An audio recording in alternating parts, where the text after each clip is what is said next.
ఆయన ఘనత కొరకు నా సర్వస్వం. అక్టోబర్ 13. వ్యక్తిగత నిరుత్సాహం మరియు వ్యక్తిగత అభివృద్ధి.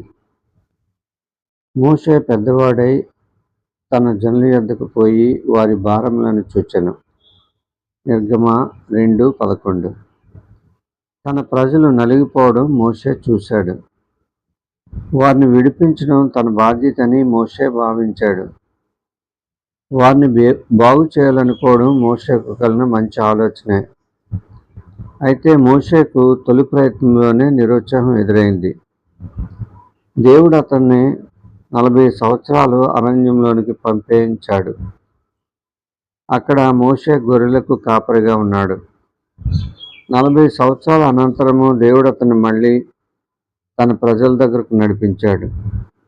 రమ్ము, నిన్ను పంపెదను. ఇశ్రాయేలీయులైన నా ప్రజలను నీవు ఐగుప్తుల నుండి తోడుకొని నిర్గమకాండం 3:10 అని దేవుడు మోషేతో అన్నాడు.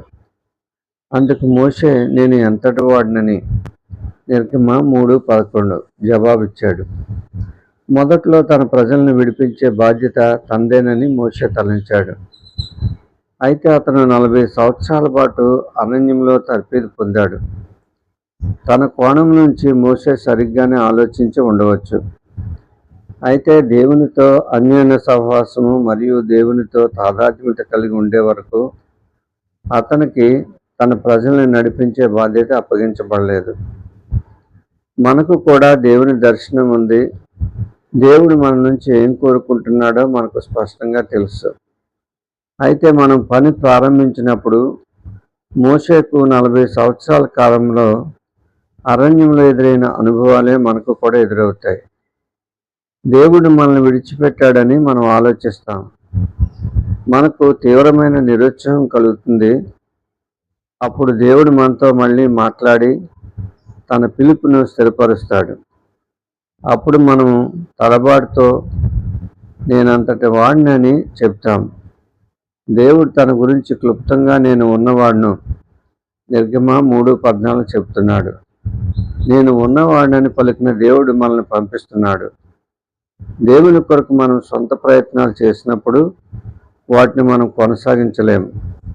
అయితే దేవునితో మనకున్న అన్యోన్య సహవాసం మన వ్యక్తిత్వానికి వన్నె తెస్తుంది.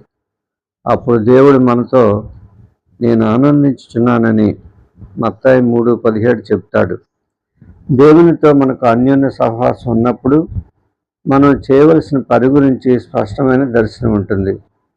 దేవుడు నా నుంచి ఈ పని కోరుకుంటున్నాడని మనం నిశ్చయతతో చెప్పగలం.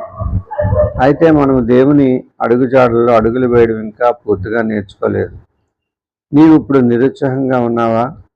ఉన్నట్లయితే ఒక విషయం జ్ఞప్తికి తెచ్చుకో. నీ వ్యక్తిత్వం ప్రకాశవంతమయ్యే తరుణం ముందుంది.